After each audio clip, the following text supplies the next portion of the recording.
বাবা জাহাঙ্গীর ওনার লিখিত যে 28টি কিতাব, এই 28টি কিতাব আমাদেরকে সেই বিশুদ্ধ মনুষ্যত্ব চর্চার দিকে, আমাদেরকে গভীর থেকে গভীর দিকে নিয়ে যায়। এর জন্য বারবার তার বইগুলো পড়ার জন্য তাগিদ দেওয়া হয়েছে। বাবা নিজেও তাগিদ দিয়েছেন তার জীবদ্দশায়, এবং বর্তমানে আমরা সবাই এটা অনুভব করতেছি। বাবার কাছে যখনই বসতাম তখনই বলতো, বাবা এই বইটা পড়ো, আমার বই পড়ো, এরকম অনেক কথাই বাবা বলতেন। তো কেন বলতেন? কারণ ওই বিশুদ্ধ মনুষ্যত্ব একমাত্র তার বইগুলোর ধারাবাহিক অনুশীলনের মাধ্যমে সম্ভব, নতুবা সম্ভবপর নয়। অনেকে আমার গুরু ভাই বোনদের, যাদেরকে গুরু ভাই বোন বললাম আমি, অনেকেই এই বই পড়ার বিরুদ্ধে আবার দাঁড়াইছে, অনেকে বই পড়ার বিরুদ্ধে দাঁড়াইছে। আমি শুধু এতটুকুই বলবো যে সাধনা করব, বেশ ভালো কথা, মুরাকাবা মুশাহাদা করব, বেশ ভালো কথা। কেন করব?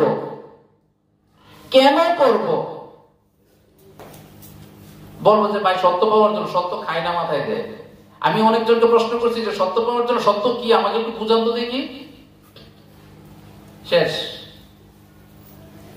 এতটুকু পর্যন্তই একটা শব্দ বলে যে সত্য পাওয়ার জন্য। ওই বাবা বলতেন, তো বাবা তো সত্য পুরোপুরি, উনি সত্যবোধ স্বয়ং নিজে, উনি স্বয়ং সত্য, এই জন্য তার মুখে সত্যটা মানায়। এখন আমরা বলি যে সাধারণ সত্যের জন্য। আমি টপ টু বটম আমি মিথ্যায় জর্জরিত। আমি বলতেছি আমি সত্য পাওয়ার জন্য সাধনা করি, কিন্তু সাধনা কি, কেন, কিসের নিমিত্তে, কিভাবে করতে হয়, এর কোনো কিছুই সে দাঁড় ধারে না। বাবা বলছে ওই সাধনা ছাড়া আল্লাহ পাওয়া যাবে না। এখন সাধনা ছাড়া আল্লাহ পাওয়া যাবে, এটা চূড়ান্ত কথা। এর আগের কথা কি? এগুলো হচ্ছে আত্মপ্রতারণা। আমি শব্দটাকে নতুন ভাবে বললাম, আত্মপ্রতারণা। নিজেকে নিজে ফাঁকি দেওয়ার জন্য এই অপরাধে আমিও জর্জরিত আছি কম আর বেশি। কারণ দুনিয়াবি সংসার করতে যে যেটুকু সময় দেওয়া দরকার, দুনিয়ার একটু বেশি সময় দেয়, কিন্তু বাবার বইয়ের প্রতি সময় আমি দিতে পারি না। কিন্তু বাবা সবসময় বলতে, বাবা বই পড়ো, আমার কোরআন তাফসীরটা পড়ো। আমার এখনো মনে আছে, আমি যখন সুরেশ্বর যাই তখন বাবা ওনার কোরআন তাফসীরটা আমাকে দিতেছেন, অথচ আমার ব্যাগে একটা কোরআন তাফসীর আছে। এই কোরআন তাফসীর দিতেছে, আমি বললাম, বাবা আমার কাছে একটা কোরআন তাফসীর আছে। না বাবা, তুমি এটা নিয়ে যাও। উনি তো জানেন আমার ব্যাগে আছে। আমি বলছি ও যে বাবা আমার আছে, ওদের বিনয়ের সাথে বলতে, আমার উদ্দেশ্য অন্য কিছু না, তো একটা আছে আর একটা দরকার কি। কিন্তু মুর্শিদ বলতেছে কি, না এটা দরকার আছে, এটা নিয়ে যাও। আমি বাবার কোরআন তাফসীর বের হওয়ার পর অনেক পড়েছি, অর্থাৎ এটা আমার একটা নেশার মতো। তো বাবা যখন দিচ্ছে তখন ওই বইটা, ওই কোরআনটা আমি রাইখা গেলাম, আর বাবার কোরআনটা আমি নিয়ে গেলাম। বাবা বলছেন কি, অবসরে ফাঁকে ফাঁকে পড়ো। এই কোরআন আমার এখনো মনে আছে। এই কোরআন পড়তাম আর আমি পাগলের মতন কান্না করতাম। আমি আমার নিজেকে স্থির রাখতে পারতাম না।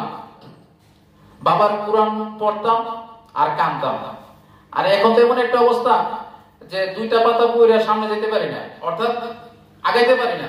কেন আগাইতে পারি না? যে দৃষ্টিকোণ, শুধু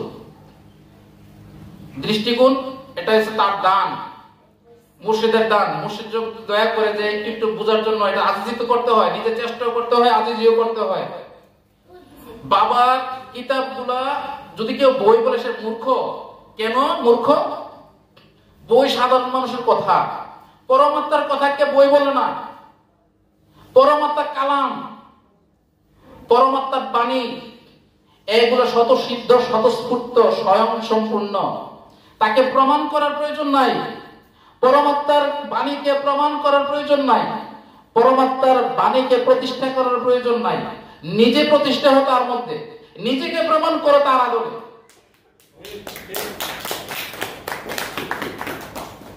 জগতের অন্যান্য বিদ্যা বুদ্ধির বই অবশ্যই প্রমাণ করার প্রয়োজন আছে, কিন্তু পরমাত্মার বাণীকে এইভাবে বই অন্যান্য বইয়ের মধ্যে প্রমাণ করতে নাই। এটা নিজে ওর মধ্যে নিজেকে দাখিল করলেই একমাত্র এটা উপলব্ধি করা যাবে। তো আমরা বড় দুঃখের বিষয়, আমরা এই জিনিসটা থেকে নানা রকমের একটা বিভ্রান্তিকর মন্তব্য বা কথাবার্তা বা আলোচনা এগুলো থেকে অনেকে আমরা একটা মূল ট্র্যাক থেকে সরে গেছি। না, বাবার বই পড়তেই হবে। যারা বাবার বই পড়তে পারে না, বাবার অডিও আছে, যারা অডিও শোনার সুযোগ নাই, তারা যারা বাবার বই পড়ে তাদের সঙ্গ করেন, নির্ভরযোগ্য এরকম কোন ব্যক্তি থেকে তাদের সঙ্গ করেন, কিন্তু বাবার সম্পর্কে জানতেই হবে, বাবার কথাগুলো জানতেই হবে। আমরা যদি ওনার দর্শনটা সম্পর্কে ভালো করে না জানি, তবে আমরা কিছুই বুঝতে পারবো না, করতেও পারবো না। বুঝতে না পারলে করবেন কি? তো সে যাই হোক, আমাদের এই দরবারের প্রায় 500-600 হবে আমাদের সাধক খলিফা ভাইয়েরা আছেন, যারা 4 মাস সাধনা করেছেন। এত এত খলিফা, আর কোন পীরের দরবার আছে কিনা আমার জানা নাই। কিন্তু দুঃখের বিষয়, বাবা জাহাঙ্গীরের মতন এত বড় মহান একজন যোগাবতার, মহান ওলি, তার দর্শনটা কি সমাজের সব জায়গায় বুঝতে পারছে? আমার জানা মতে আমার অনেক ভাইরা এই খানকা খুলে পীর মুরিদি করতেছেন, বেশ ভালো কথা, অনুমতি আছে, অবশ্যই আছে, করতেছেন। কিন্তু ফকিরটা করতেছেন নিজের ফকিরি করতেছেন, বাবা জাহাঙ্গীরের না। সন্ধ্যার সময় যে আমাদের বাবা নাহি শামসুল তাবরিজ, ওনার কিছু নসিহত শুনতেছিলাম, এগুলো তো বাস্তব প্র্যাকটিক্যাল কথা, বাস্তবতা নিরিখে কথা,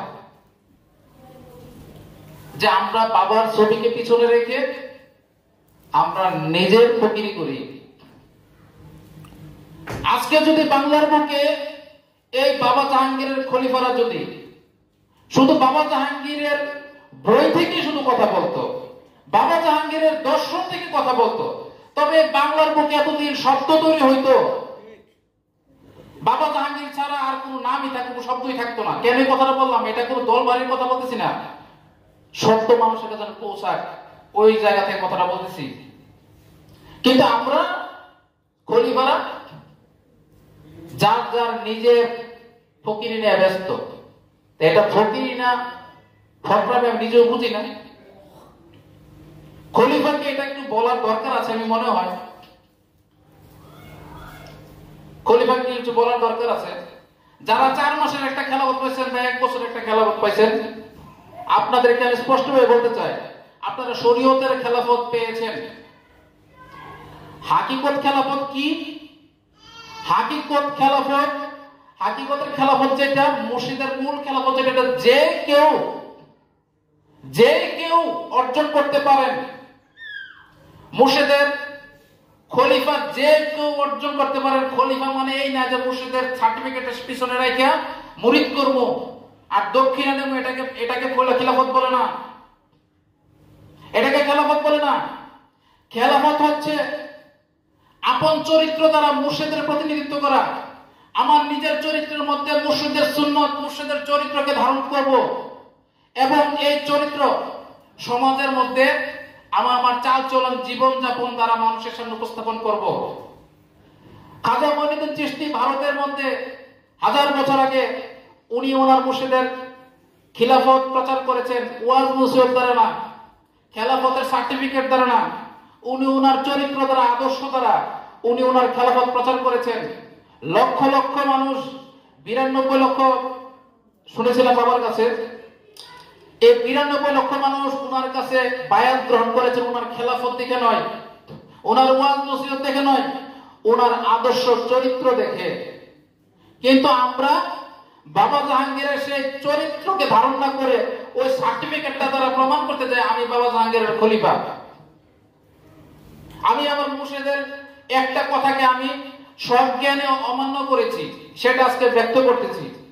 সজ্ঞানে, ইচ্ছাকৃতভাবে। বাবা 3-4 বার বলার পর আমি করি নাই। বাবা খেলাফতটা বান্ধায় আসে যা রাইট সুন্দর করে, এটা আমি বইটা সুন্দর করে আলমারির ভিতর ঢুকাই দিছি। কেন? চরিত্রের মধ্যে বাবা জাহাঙ্গীরের সুগন্ধি না থাকে, এই খেলাফতের সার্টিফিকেট দিয়ে কি হবে? আমি বহু খলিফাকে দেখেছি যারা 4 মাস বা কিছুদিন সাধনা করার পর এমন কোন জঘন্য অপকর্ম নাই বাবা জাহাঙ্গীরের নাম বিক্রি করে করতেছে না। আমি নাম বলবো না, আমি অনেক কি জানি। তো মানুষ স্বভাবত এই শক্তির পূজারী থাকে, অধিকাংশ ক্ষেত্রে সত্যটা বুঝতে চায় না। যেখানে ভঙ্গান আছে ওখানে মানুষ ভিড় জমায়। সত্যবোধ এই বিষয়টা আসলে তারা বুঝতেও চায় না, মানতেও চায় না, চর্চাও করতে চায় না। আমি সংক্ষেপে একটা কথা বলে যাই আজকে। যারা নিজের আবাদী, নিজের সমৃদ্ধির জন্য, জাগতিক সমৃদ্ধির জন্য সদা সর্বদা, নিজের দৈহিক সালামতের জন্য, সমৃদ্ধির জন্য সদা সর্বদা মুর্শিদের কাছে আজিজিতে ব্যস্ত, আসলে তার করুণার উপযুক্ত, প্রেমের উপযুক্ত না। প্রেমের উপযুক্ত না, কিন্তু যে করুণার উপযুক্ত মুর্শিদ থেকে করুণাই দান করবে, ওই যে রহমান নামে দয়াই করে যাবে। কিন্তু গাফুর রহিম সেটা তো প্রেমিকের জন্য, যারা স্বেচ্ছায় কুরবানির পথে তিলে তিলে নিজেকে উৎসর্গ করে যাচ্ছে। যদিও এই ত্যাগ, কুরবানি বা সেবা, এই ক্ষেত্রগুলোর মধ্যে আমার অবস্থান শূন্য, কারণ আমি পারিনি, আমার পক্ষে আজও সম্ভব হয় নাই। কিন্তু মুর্শিদের আওলাদগণ নিজ গুণে ভালোবাসেন, এটা তাদের উচ্চতা, অনন্যতা। নিজ গুণ অনুগ্রহ করেন, এটা তাদের অনন্যতা। এটা আমার কোনো সার্থকতা এখানে নাই। মুর্শিদের খলিফা বাবা যাওয়ার পর, বাবা যখন পর্দা গ্রহণ করেছেন, আমি আমার এলাকা থেকে এই জিনিসটা একটু অবজার্ভ করছি, তারপর অন্য জায়গায় খেয়াল করছি। আমার অনেক সাধারণ ভাইয়েরা যারা নাকি মুরাকে মুশাহাদা করতে পারেন নাই, তাদের মধ্যে একটা হীনমন্যতা, একটা মানসিক দুর্বলতা আমি লক্ষ্য করেছি। কারণ আমি সবসময় চেষ্টা করেছি, আমি আমার ভাই বোনদের যারা যতটুকু আমার রেঞ্জের মধ্যে আছে, আমি যাদেরকে সময় দিতে পারবো সবার সাথে একটা সহসম্বন্ধ রাখা, তাদের সাথে মুর্শিদ কেন্দ্রিক একটা ভাব গাম্ভীর্যতা বজায় রাখা, তারা যেন মুর্শিদের প্রতি আরেকটু অনুরক্ত হয়, এই কাজটা আমি করার চেষ্টা করেছি। ভাই বোনের বিপদ আপদের মধ্যে সবসময় যুক্ত থাকার চেষ্টা করেছি।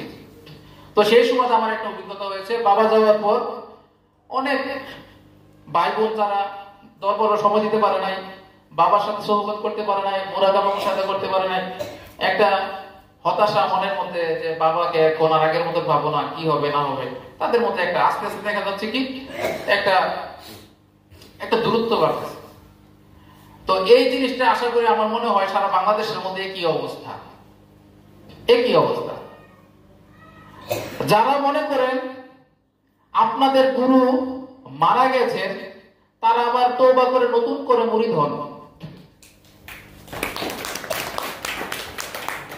আমি আবারও বলছি, যারা মনে করেন যে আপনার গুরু মারা গেছে, তারা তওবা করে আবার মুরিদ হন। গুরু কোনো মানুষ নন, গুরুকে মনুষ্য জ্ঞান যার, অধপথে গতি হয় তার। মুহাম্মদ তাআলার বাণী। গুরু কি সেটা, গুরুকে অনেক ওলিদের রেফারেন্স বাবা দিয়েছেন। আল হাসানী শাহীন বলতেন, বাবার মুখে শুনেছি, এগুলো জীবনও শুনি নাই আমি আগে জামার শিবিরে ঢুকছিলাম, কিন্তু এগুলো শুনি নাই। গুরু সম্পর্কে বলতেছেন, পিপতাস আওয়ালো মাবুতাস, আল হাসানী শাহীনের কথা বলতেছে। মাওলানা রুমি বিশ্ববিখ্যাত ওলিয়ে কামেল, যার কথা ওহাবি সালাফি কেউ অস্বীকার করার কোনো সুযোগ নাই। কেন সুযোগ নাই? ইলমে শরীয়তের জ্ঞানের সামনে এরা সামান্য, ওনার যে জ্ঞান। তো এই মাওলানা জালালউদ্দিন রুমির কথা বাবার মুখে শুনলাম, পীরেরা যাতে খোদা এক না দিত, নাই মুরিদ, নাই মুরিদ, নাই মুরিদ। তো সবাই একই রকম, যে মুর্শিদকে আল্লাহ জ্ঞানে, পরম জ্ঞানে সবাই ভজন করতেছেন, পূজন করতেছেন। এটা কি কোরআন বিরোধী কথা? অবশ্যই না। সূরা নিসা পড়ে দেখেন, মান নাতি রাসূলুল্লাহ ফাকাত আতিউল্লাহ মান আতিউর রাসূলা ফাকাত আতিউল্লাহ, যে আল্লাহর আনুগত্য, যে রাসূলের আনুগত্য করলো, কোন সন্দেহ নাই, ফাঁকা কোন সন্দেহ নাই, সে আল্লাহর আনুগত্য করলো। এখন আনুগত্য জিনিসটা কি? আনুগত্য জিনিসটা কি? গোলামি। আনুগত্য মানে কি? গোলামি। এই জিনিসটাকে স্বীকার করতে চায় না, দানাই বানাই করে। অনেকের সাথে কথা বলে, অনেক আলেমের সাথে কথা হয়, দানাই বানাই করে। আনুগত্য মানে ওনার কথা মতো চলে। আরে বাবা, সংক্ষেপে বল গোলামি, সংক্ষেপে বল গোলামি। মানতে চায় না। তখন তাদেরকে বলে ইয়া আইয়ুহাল্লাযীনা আমানু আতিউল্লাহা ওয়া আতিউর রাসূলা ওয়া উলিল আমরি মিনকুম। এখানে আনুগত্য বলতে, আল্লাহর আনুগত্য বলতে কি বুঝাবেন আপনি? বেবাচাকা খায়া যায়। আপনি কি এখনো কি বলবেন না এখানে আনুগত্য বলতে গোলামি বোঝাচ্ছে? হ্যাঁ, ঠিক আছে, তাহলে রাসূলের ক্ষেত্রে কি গোলামি হবে না? তো যাই হোক, আমি যে কি বলতেছিলাম, কোন ফ্যাক্টটা? হ্যাঁ, খলিফাতের কথা। তো সে যাই হোক, আমাদের অনেকে আমার কথায় হয়তো গা জ্বলবে, রাগ করবেন, কিন্তু আমার কিছু করার নাই। হ্যাঁ, এখন ওই যে বলতেছিলাম, যারা ভাবেন যে তাদের গুরু মারা গেছে, তাহলে তাদেরকে নতুন করে মুরিদ হওয়া জরুরি, ওয়াজিব, হতেই হবে। এখন একটা ঐতিহাসিক ঘটনা একটু সামনে আনি। আমি এই কথাটা বলার সুযোগ আছে, অনেক খলিফা ভাইরা আমার বিরুদ্ধাচরণ করুক, এতে আমার কিচ্ছু আসা যায় না, কারণ আমি তাদের গোলামি করি না, আমি আমার মাওলার গোলামি করি। রাসূল পাক সাল্লাল্লাহু আলাইহি ওয়াসাল্লাম উনি পর্দা গ্রহণ করার আগে বহুভাবে মাওলা আলী কারামাতুল্লাহ ওয়াজহুর খিলাফতকে উনি ঘোষণা করেছেন। এক জায়গায় উনি বলেছেন, প্রথমে সে হাদিসটা দিয়ে শুরু করেছিলাম, আনা মদিনাতুল ইলমি ওয়াল বাবুহা, এটা একটা খিলাফতের ঘোষণা। আরেকবার বলেছেন গাদির হুকুমের মধ্যে ১৬ লক্ষ সাহাবীর সামনে, মান কুনতু মাওলাহু ফাহাযা মান আলিউন মাওলা। রাসূল পাক সাল্লাল্লাহু আলাইহি সাল্লাম বিদায় হওয়ার পর ৮২ দিন জাগতিকভাবে উনি প্রকাশ্যে ছিলেন।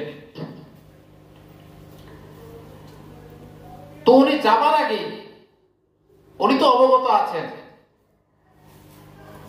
উনি যাবার আগে হজের অনুষ্ঠান করলেন, সবাইকে জানাইয়া দিলেন, সবাইকে বলো হজে শামিল হওয়ার জন্য।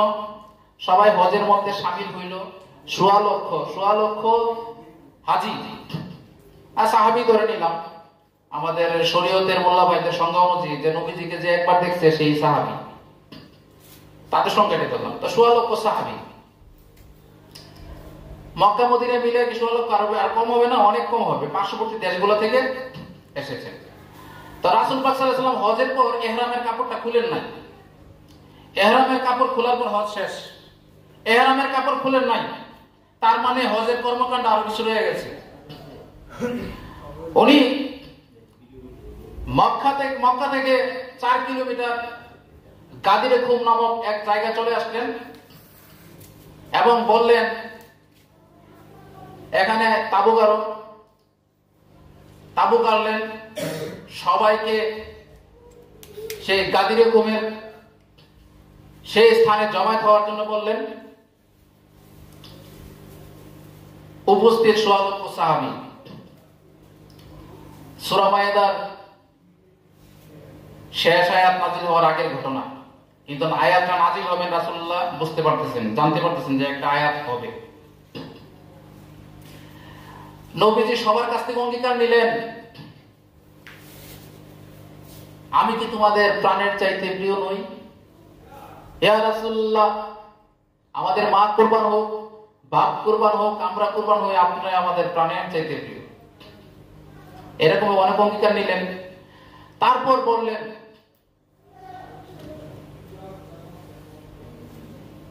তোমরা আমার বর্তমানে দুটা জিনিসকে আঁকড়ে ধরে রাখবে। ইন্না তারিকু ফিকুম মুসাকালান কিতাবাল্লাহি ওয়া ইকরাতিহি, যে তোমরা দুইটা জিনিসকে আঁকড়ে ধরে রাখবে, একটা হচ্ছে আল্লাহর কিতাব আর একটা হচ্ছে কি আমার ইকরাত। ইকরাত, সেই ইকরাত রাসূল পাক সাল্লাল্লাহু আলাইহি সাল্লাম সবার সামনে পরিচয় করিয়ে দিলেন। মাওলা আলীর হাত মুবারক ওনার হাতে ধরে উঁচিয়ে ধরে বললেন, মান কুনতু মাওলাহু ফাহাযা মান আলিউন মাওলা। সবার সামনে পরিচয় করিয়ে দিলেন। রাসূল পাক সাল্লাল্লাহু আলাইহি সাল্লামের অসংখ্য মুজিজার মধ্যে এটা একটা মুজিজা ছিল, উনি যদি চাইতেন সাধারণ ভাষায় কথা বলবে, শেষ প্রান্তের মানুষটা পর্যন্ত শুনবে, সামনের মানুষটা যেই শব্দের উচ্চতায় শুনতো, পিছনের মানুষটা একই শব্দ একই রকম ভাবে শুনতো। কিন্তু আমরা মাইক ব্যবহার না করে সম্ভব না। এটা নবীজির একটা মুজিজা ছিল, যার কারণে সবাই শুনতে পারে নবীজির কথা। এবং নবীজি বললে যে আজকে যারা উপস্থিত আছো, তোমরা যারা এখানে হজে শামিল হয় নাই তাদের কাছে কথাটা পৌঁছে দিবে। কি? মাওলা আলী মাওলায়ের সম্পর্কে, যে নবীজি স্থলাভিষিক্ত মাওলা সম্পর্কে। এটা ইসলামের এত বড় গুরুত্বপূর্ণ কথা, নবীজির জীবদ্দশার শেষ প্রান্তের ঘটনা পরিপূর্ণ কোরআনে আছে।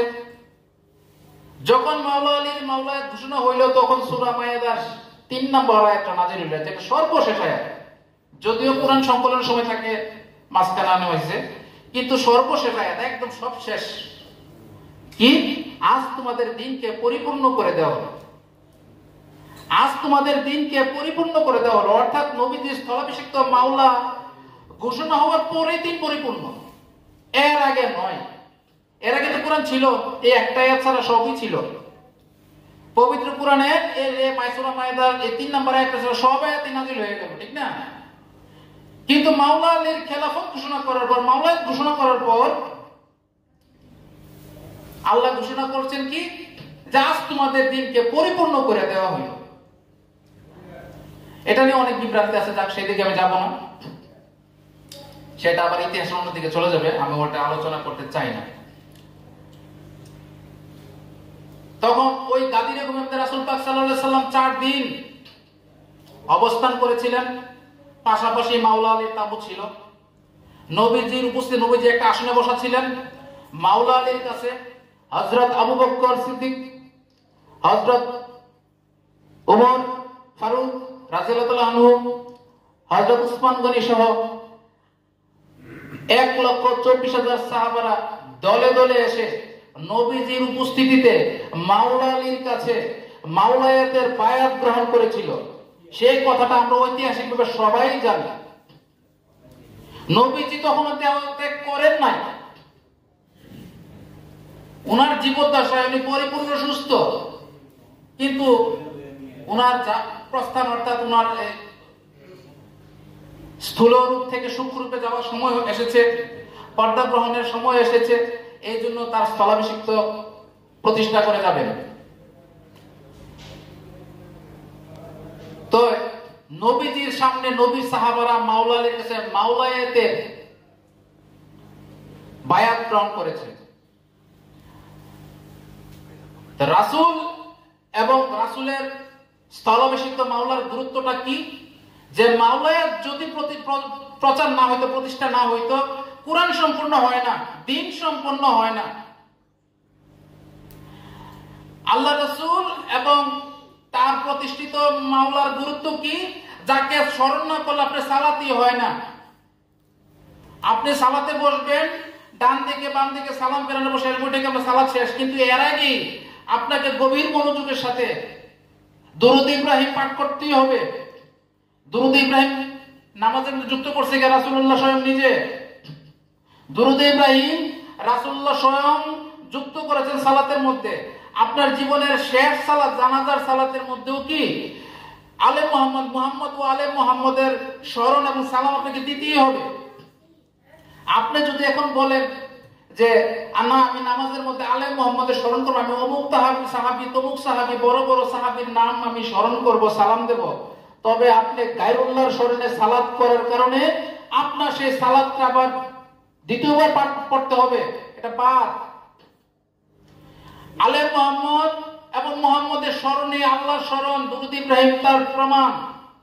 আপনি যদি বিদ্বেষ বশত ভাবেন যে মুহাম্মদ এবং আলে মুহাম্মদের স্মরণ ছাড়া সালাত করবো, তাহলে আপনি মুনাফিক। আপনি যদি কোন যে আলে মুহাম্মদের চাইতে অমুক সাহাবী তমুক সাহাবীর স্মরণ করব, তারা তো নবী খুব নিকটবর্তী, তাইলে আপনি আসলে ধর্ম বেশি কিছুই বুঝতে পারেন নাই। আপনার নামাজ রোজা হজ যাকাত এমনকি শেষ জীবনের অন্তিম পর্যায়ে যে জানাজার সালাত ওইটাও শেষ। কেন? আলে মুহাম্মদ ও আলে মুহাম্মদের স্মরণই আল্লাহর স্মরণ, মুহাম্মদ এবং আলে মুহাম্মদের জিকিরই আল্লাহর জিকির। এই জিকির থেকে যারা গাফিল হবে তারাই কি অমনোযোগী মুসল্লি। বড় বড় ছবি খাজা বাবাকে কয়েকজন সিয়া প্রশ্ন করছে, বাবার কাছে শুনলাম খাজা বাবা লিখছিলেন জানে মান্না সালাম বানামে হোসেন, ওই কালামটা পড়ছিলাম। এই কালাম শোনার পর বাবা বলতেছে, কয়েকজন সিয়া এসে বলতেছে যে হুজুর আপনি ইমাম হোসেনের শানে এত সুন্দর কালাম রচনা করছেন, আপনি এটির সম্পর্কে কিছু বলেন। খাজা বাবা বলতেছেন, আমি ইমাম হোসেনের প্রেমে এমনই মগ্ন হয়ে আছি, এটির সম্পর্কে বাবার সময় নাই। এটি স্বাভাবিক, তাই সালাতের মুসল্লিদের জিকির ইয়া মুহাম্মদ ওয়া আলে মুহাম্মদই হবে নাকি? আপনি যত সাহাবী সাহাবী করেন, সাহাবীদের প্রশংসা, সাহাবীরা আমাদের মাথার তাজ, কিন্তু যখন আপনি আলে মুহাম্মদের চাইতে বেশি গুরুত্বপূর্ণ মনে করবেন, তখন জেনে রাখেন আপনি ভুলের মধ্যে আছেন। আপনি ভুলের মধ্যে আছেন। আমি আপনাদেরকে প্রমাণ দিয়ে কথা বললাম, আলে মুহাম্মদের স্মরণ না করলে নামাজ হয় না, সাহাবী স্মরণ করলে নামাজ বাদ। জ্বলন্ত প্রমাণ। কাজে আলে মুহাম্মদের প্রতি মনোযোগী হতেই হবে। মুহাম্মদ ও আলে মুহাম্মদ, মনোযোগী হইলে মুহাম্মদ চিনা যাবে, মনোযোগী হইলে আলে মুহাম্মদ চিনা যাবে। যারা আহলে বাইত তারা এই পাকপদ্ধতির সম্বন্ধে যারা জানে এইটা জানে, তারপরও সেই কিন্তু নাম নয়, তারা কিন্তু তাদের নাম কেউ নেয় না। আহলে বাইতে যারা তার নাম নেয় না। ঠিক। তো এখন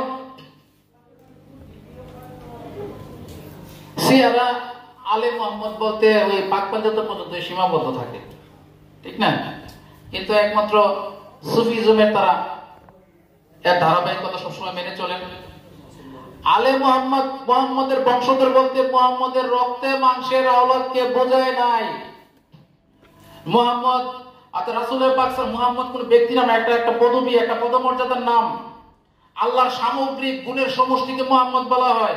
এই আল্লাহর সামষ্টিক গুণ যখন কোন ব্যক্তির ওজুদের মধ্যে পরিপূর্ণভাবে প্রকাশ পায়, তখন তাকে মুহাম্মদ বলা হয়।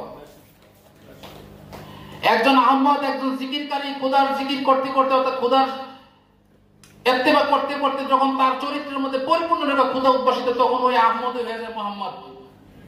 আনা আহমদুল বেলামিন। তো এখন এই মুহাম্মদ এবং আলে মুহাম্মদ এই বিষয়গুলো সম্পর্কে আসলে আমাদের ধারণাই কম, ধারণা খুবই কম। আমরা মুহাম্মদ বলতে 1400 বছর পিছনে চলে যাই, অথচ মুহাম্মদ মানে নিত্য। মুহাম্মদ মানে নিত্য। নবীজি বলছেন, কি বলছেন? আওয়ালুনা মুহাম্মদ, আওসাতুনা মুহাম্মদ, আখিরুনা মুহাম্মদ, ওয়া কুল্লুনা মুহাম্মদ। আমি আদিতে মুহাম্মদ, মাঝখানে মুহাম্মদ, শেষে মুহাম্মদ, আমি সর্ব অবস্থায় মুহাম্মদ। এর দ্বারা কি বোঝায়?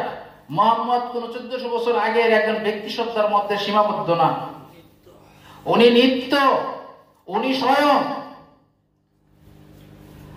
আল্লাহ পাকের শরীয়তে ধাক্কা দিয়ে বললে আল্লাহ পাকের সমগ্র গুণাবলী সৌন্দর্যের সামষ্টিক রূপটাই মুহাম্মদ। মুহাম্মদ মানে প্রশংসিত। আল্লাহ বলতেছেন আলহামদুলিল্লাহি রাব্বিল আলামিন, সমস্ত প্রশংসা একমাত্র রাব্বুল আলামিন, যিনি সমস্ত আলমের রব। সমস্ত আলমের রব কে? আল্লাহ পাক। তার জন্য প্রশংসা, তার জন্য কি প্রশংসা। অথচ মুহাম্মদ শব্দের অর্থ প্রশংসিত, অতি প্রশংসিত, তাই না? প্রশংসা কিসের চলে? গুণের প্রশংসা চলে, নিত্য স্থায়ী গুণের প্রশংসা চলে, সুন্দরের প্রশংসা চলে। যে গুণ, যে সৌন্দর্যের জন্য আল্লাহ প্রশংসার দাবিদার, সেই গুণ বা সেই বৈশিষ্ট্যের, সেই সৌন্দর্যের নামই মুহাম্মদ। আলে মুহাম্মদ কারা? যারা কঠিন রিয়াজতের মাধ্যমে মুর্শিদের দেখানো পথ অনুসরণ করে, যারা নিজের চরিত্রের মধ্যে সমস্ত প্রবৃত্তির তাড়না নিবিয়ে সেই ঐশী সৌন্দর্যকে ফুটিয়ে তুলেছেন, তিনি আলে মোহাম্মদ। তিনি আলে মোহাম্মদ। এই আলে মোহাম্মদের মাঝখান থেকে ধর্মজগতের নেতৃত্ব দেওয়ার জন্য আল্লাহ আল্লাহ রাসূল কর্তৃক মনোনীত উলিল আমর যিনি, তিনি একমাত্র কি মাওলা।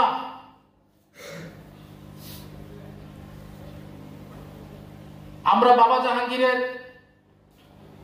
ভক্ত মুরিদ, নিজেদের বিবেককে যদি আমরা ফাঁকি না দেই, আবেগ প্রেরিত হয়ে যদি আত্মপ্রতারণা না করি, এই কথাটা আমাদেরকে স্বীকার করতে হবে। বাবা ব্যক্তি জাহাঙ্গীর একটা মৃত্যুর ঢং, একটা আদা, একটা অনুষ্ঠান আমাদের সামনে দেখিয়ে গেছেন, তাই না?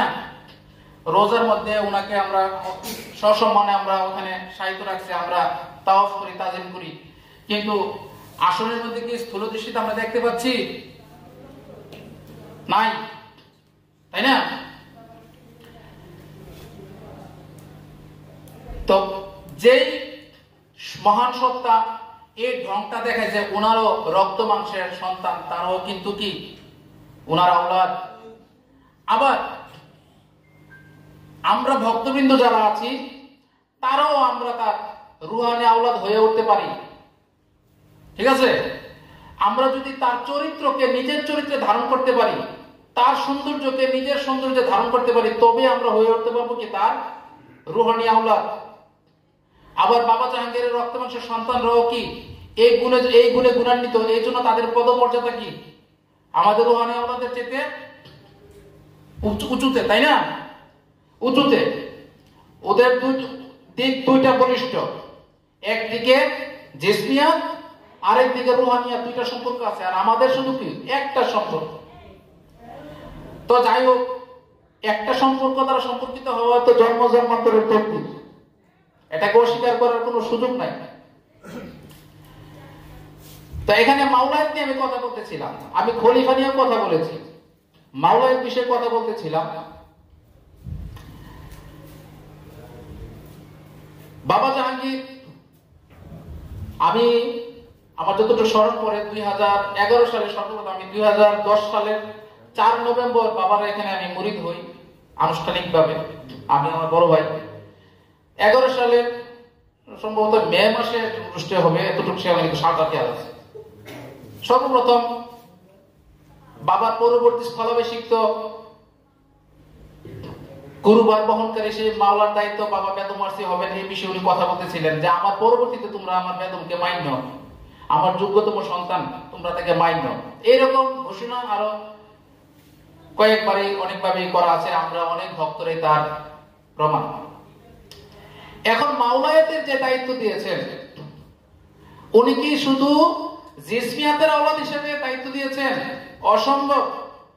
বাবা জাহাঙ্গীরের চরিত্রের সাথে সঙ্গতিপূর্ণ যিনি সবচেয়ে বেশি, বাবা জাহাঙ্গীরের চরিত্রের সাথে যার চরিত্র সবচেয়ে বেশি মিলে, তাকে তিনি তার স্থলাভিষিক্ত করে গেছেন এবং বলেছেন কি তার আনুগত্য মেনে নেওয়ার জন্য। তার আনুগত্য মানে কি? বাবা জাহাঙ্গীরের আনুগত্য। বাবা জাহাঙ্গীরের আনুগত্য মানে আল্লাহর আনুগত্য। ঠিক আছে? এখন যদি কোন সাধক খলিফা, এবার সে যেই হোক, বাবা জাহাঙ্গীরের রক্ত মাংসের পরিবারের কোন সন্তান হোক বা রুহানি ভক্তকুলের কোন সন্তান হোক, এবার সে যেই হোক, সে যদি ভাবে এই মাওলার আনুগত্য বাদ দিয়ে আমি আরেকটা জামায়াত তৈরি করব, আরেকটা দল তৈরি করব, অন্যভাবে আমরা একত্রিত হব, তাহলে সেটা কোনোভাবেই ধর্মীয় দৃষ্টিকোণ থেকে বৈধ নয়। যদি এটা বৈধ হতো, মাওলা আলীর আনুগত্য বাদ দিয়ে যারা অন্যান্য ফেরকা সৃষ্টি করেছে, তাদের ফেরকাগুলো বৈধ নয় কেন? নবীজি কি বলে নাই যে আমি জ্ঞানেশ্বর, আলী একমাত্র তার দরজা?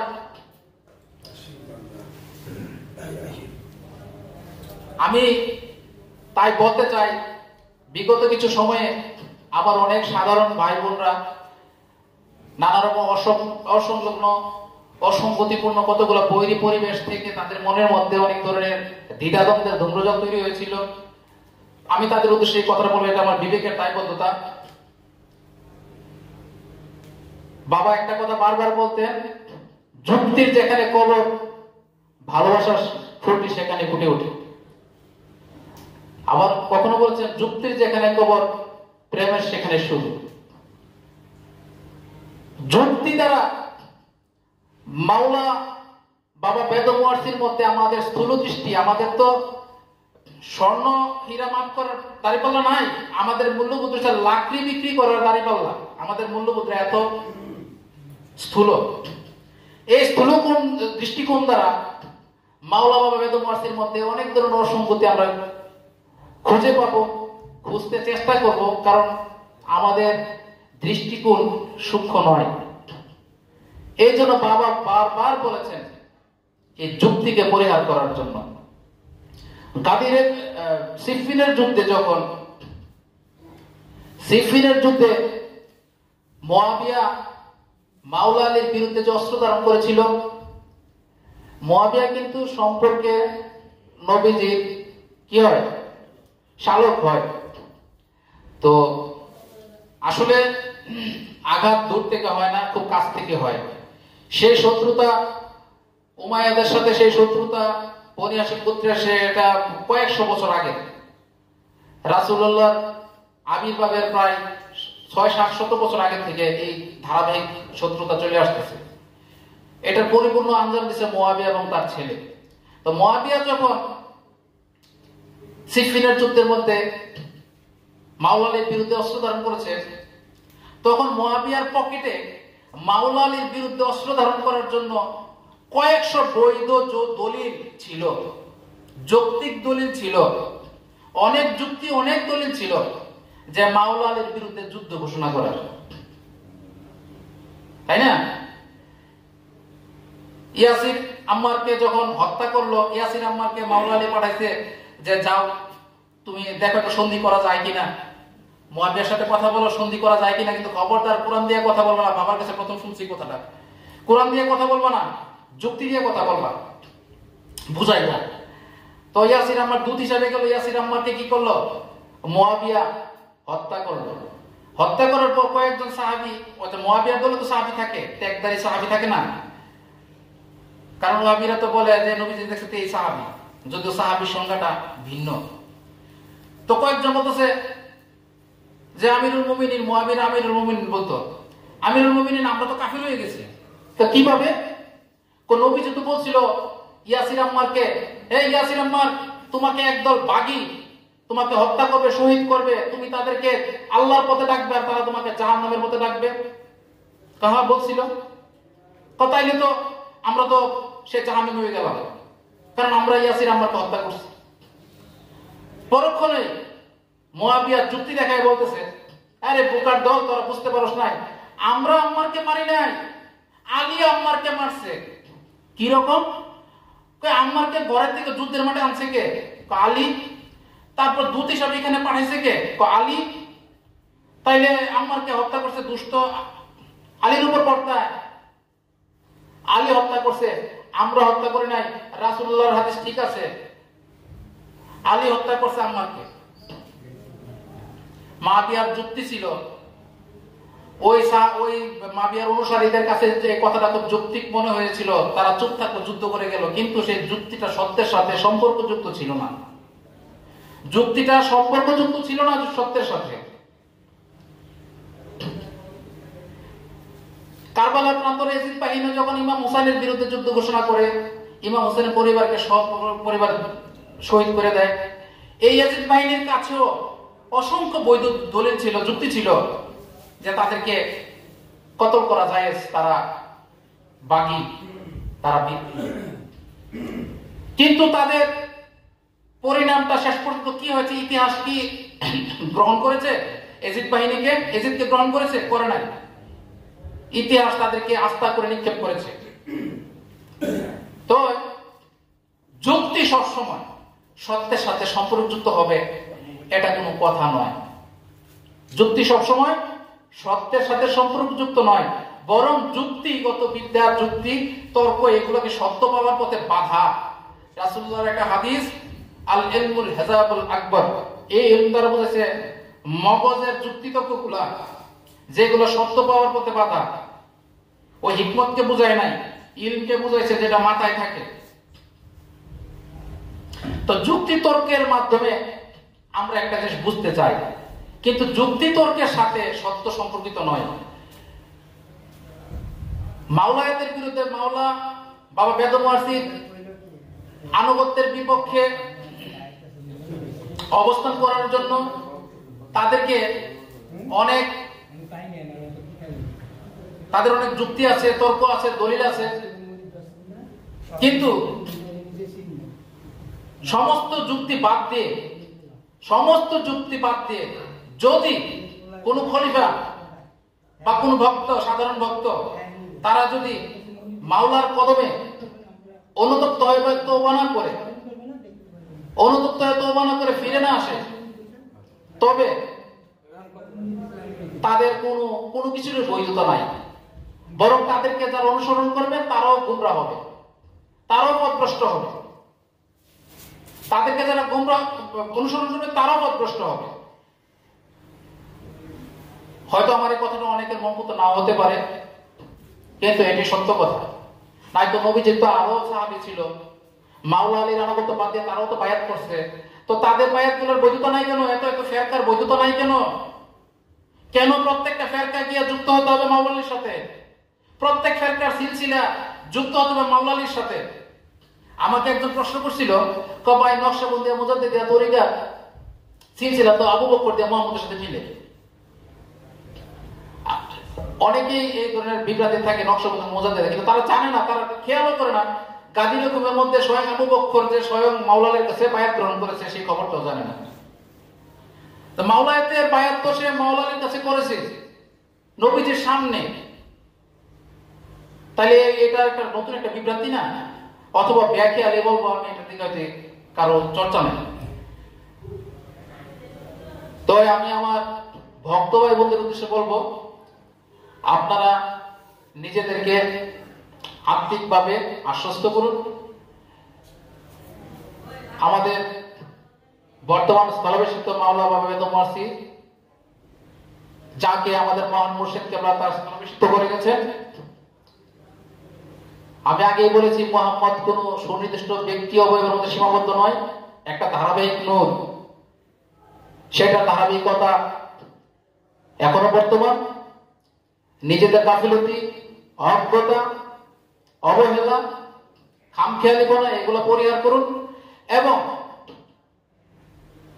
নিজেদের মনকে সংযত করে আদবের সাথে, বিনয়ের সাথে বাবা বেদম ওয়াসির অনুগামী হন, তার আনুগত্য মেনে ধর্মকর্ম করুন।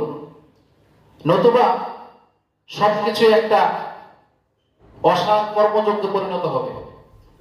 এই বলে আমি আমার বক্তব্য এ পর্যায়ে শেষ করছি।